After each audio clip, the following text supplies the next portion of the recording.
सोलापूर शहर परिसरात गेल्या 2-3 दिवसांपासून पावसाने उघडीप दिली आहे। पालिकेच्या वतीनं शहरातील खड्डेमय परिसर मुक्त करण्याचा इरादा पालिकेचे अतिरिक्त आयुक्त संदीप कारंजे साहेबांनी केला असला तरी अद्यापर्यंत शहरात 2-3 दिवस पावसाने उघडीप दिले तरी शहरातील प्रमुख मार्गावरील खड्डे बुजवण्याचे काम काय सुरू झालं नाही। अशातच ठेकेदारांनी 1-2 वर्षांपूर्वी केलेले रस्त्यावरील खड्ड्यांमुळे पालिकेवर अतिरिक्त ताण पडला आहे।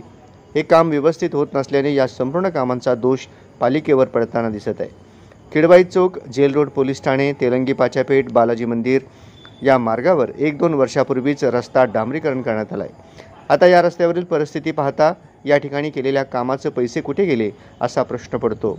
या रस्त्यावर जागोजागी खड्डे पडल्याने या मार्गावरून प्रवास करणे म्हणजे जीव मुठीत धरून जाणे आहे। याच मार्गावर गणरायाच्या आगमनानंतर 10 दिवस शहरवासियांचं मनसोक्त पाहुणचार घेतल्यानंतर याच मार्गाचा वापर करून स्वगृही परतणार आहेत।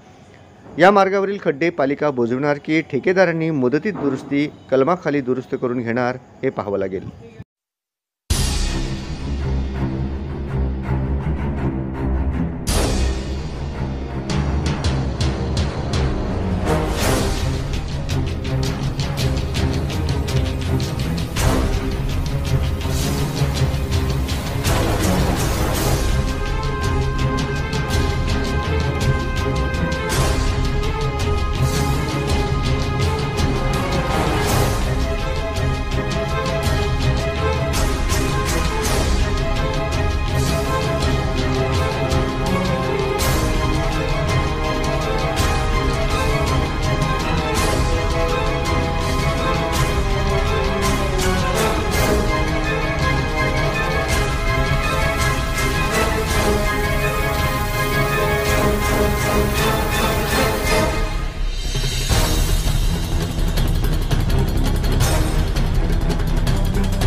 उल्टा